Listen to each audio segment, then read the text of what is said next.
stor familie, der bare er engageret i at gøre det her på bedst tænkelig vis. Jamen, man mærker virkelig, at jeg kan jo faktisk mærke den stemning, som var dengang min far også kom på værkstedet. Altså det er jo ligesom det er det samme, ikke? Altså, det er møblerne, der ligesom binder det hele sammen.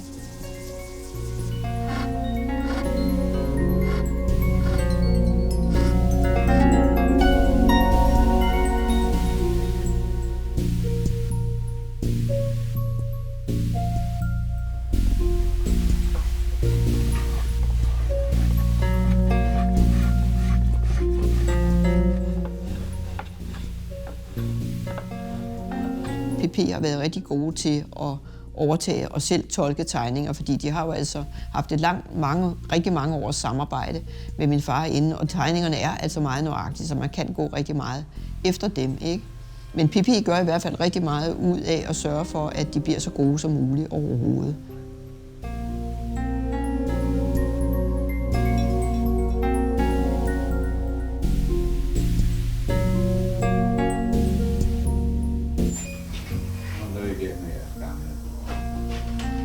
Vi kom til at holde meget af hinanden, sådan set, på sin vis, på en speciel måde.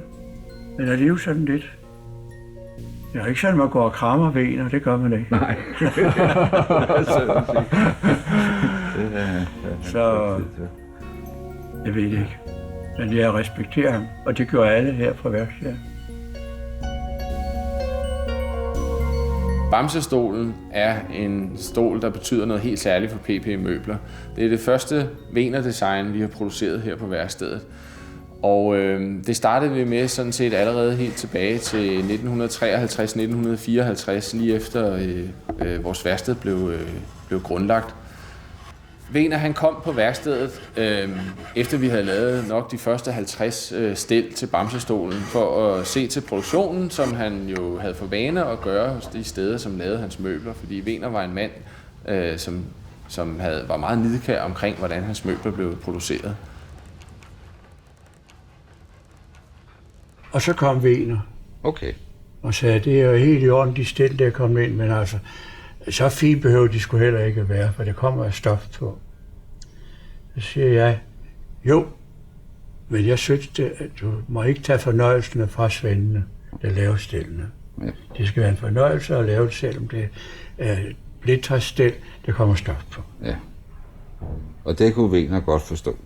Jeg har godt lide det, og så vi fandt faktisk hinanden på et meget tidligt tidspunkt. Ja.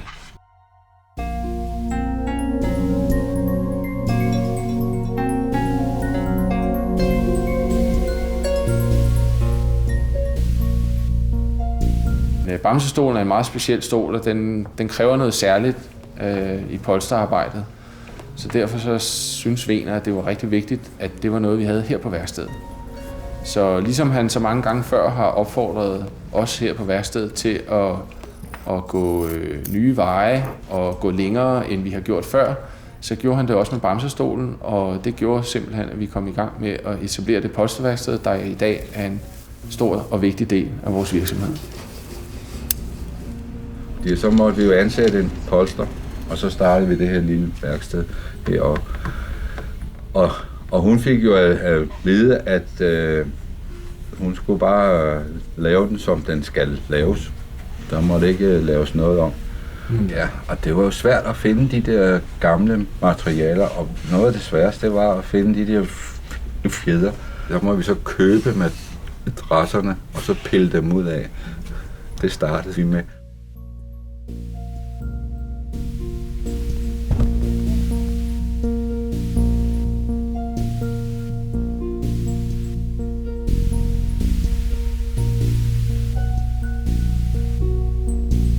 Samarbejdet med Weener, det udviklede sig over årene, og på et tidspunkt kommer Weener til min bedstefar og opfordrer ham til, at nu skal vi altså til at starte vores egen produktion op.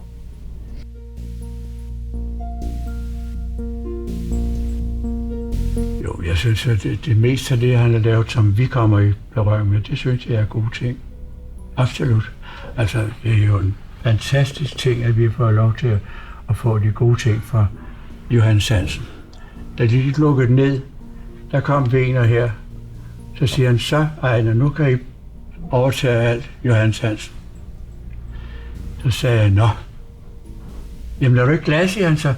Jo, det er det sådan set. Jeg er beæret over, at du kommer med det tilbud. Men jeg vil hellere have, at du siger til mig, hvad du synes, det egner sig til værkstedet. Og så er det altså de gamle ting, du gerne vil have. Ja, tak. Og det fik vi så. Det min far gik efter, var sådan set, når det handlede om PP, det var, at de var specielt dygtige. Det var derfor, de ligesom skulle have lov til at have dem. Det var ikke en fabriksproduktion, det var en snedkerproduktion.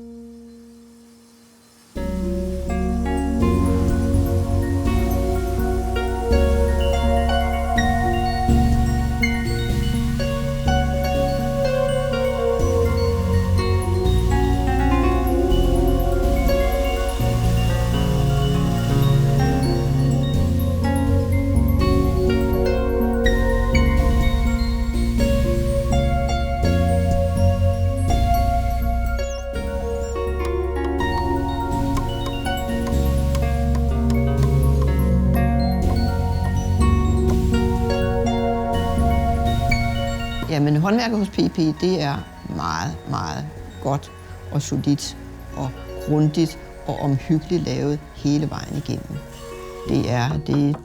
Jeg tror ikke, det fås ret meget bedre.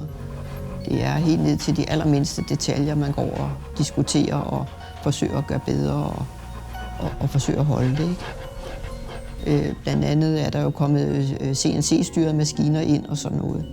Men det er jo kun med til at i princippet gøre tingene endnu bedre. Det, der er lidt sjovt, det var, at min far ville jo ikke have lavet tingene på maskiner over i USA, vel? Altså, det var sådan danske snedkere, der skulle laves til og så videre, og den måde, de kunne producere tingene. CNC-maskinen har haft en helt afgørende betydning for vores produktion. Forstået på den måde, at vi sådan set er blevet lidt mere produktive, det er klart, men vi er også med de maskiner i stand til at lave især vores samlinger endnu mere nøjagtigt, end vi har kunnet før. Og det er noget, der er enormt vigtigt for sådan en stol som den her, som har en samling, der er utrolig krævende. Det, at vi bruger CNC-teknik til at lave den samling, det gør, at vi kan lave den stort set perfekt hver gang. Og Wiener, han kom selv op her på værkstedet, og kunne stå og se, hvordan at vi lavede armene på en lidt mere moderne, nøjagtig og rationel måde, end man havde gjort tidligere. Han blev så fascineret over maskinen, så han sagde faktisk, at han ville have ønsket, at han selv havde haft sådan en maskine, da han var ung. Og stod en halv dag sammen med min bedstefar og bare og kiggede på den her sådan, maskine. Men hos PP var de jo rigtig dygtige til at finde ud af at bruge redskaberne. Altså bruge maskinerne på forskellige vis. Altså jeg er helt tiden sagt, at vi må gerne bruge maskinerne, hvis produkten bliver bedre. Ja, nemlig. Og det er jo også en af de ting, som at du har prædiket hele tiden, at det er jo ikke maskinerne, der bestemmer, hvordan det skal laves. Det er håndværkeren, der bestemmer. At finde det rigtige værktøj til opgaven, og bruge det på den rigtige måde. Uden at lave op. Ja, men det på den måde kan man sige, at alle værktøjer, om det er små håndværktøjer, eller om det er store, dyre tekniske maskiner, er jo alt sammen bare noget, som snedkeren har til rådighed i hans værktøjskasse. Spørgsmålet er, hvordan han bruger det.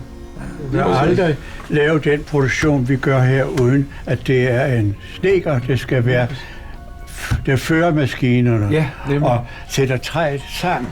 Det er præcis. Og det gør en maskine aldrig.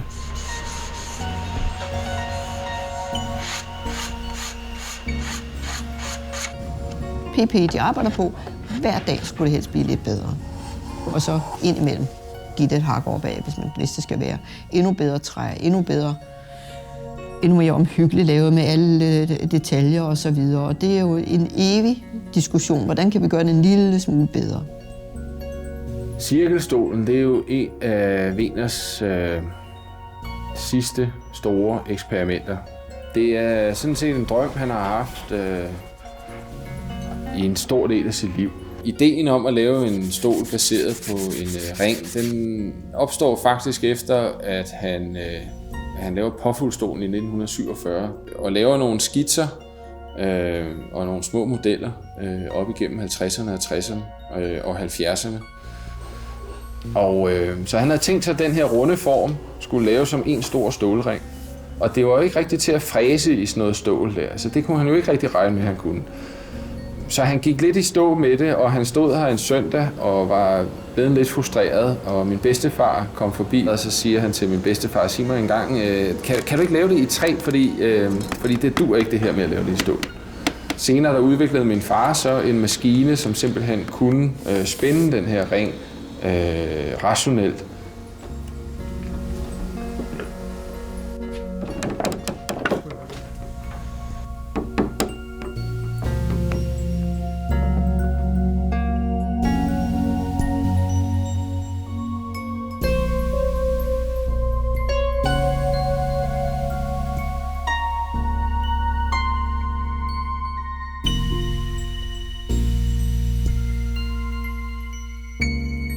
Han fik lov til at være i fred.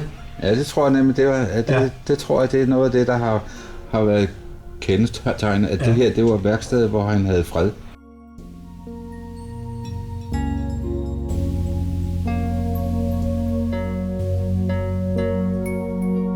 PP68 er den sidste stol, som Wegener han tegnede i rækken af stole, som er baseret på de kinesiske klassiske stole.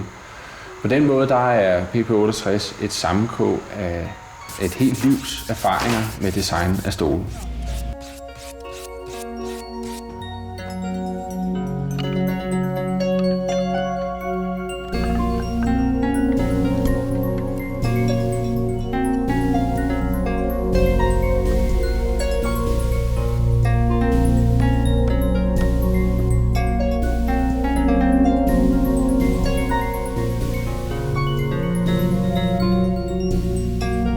Han roste aldrig. Nej, det var fandme svært. Men han skulle nok åbne munden, hvis det var noget lort. Ja, det Ja, det er klart. Ja. Og det har han blevet lært mig, at det er ikke noget, der er godt nok. Enten er det godt, eller også noget lort. Ja. Og det er rigtigt. Ja, og det er det. Og det der kommer nogen og siger, at det er godt nok, jamen så kan det jo laves bedre. Ja. Det er godt, det er noget lort. Det er Wegener. Men, ja,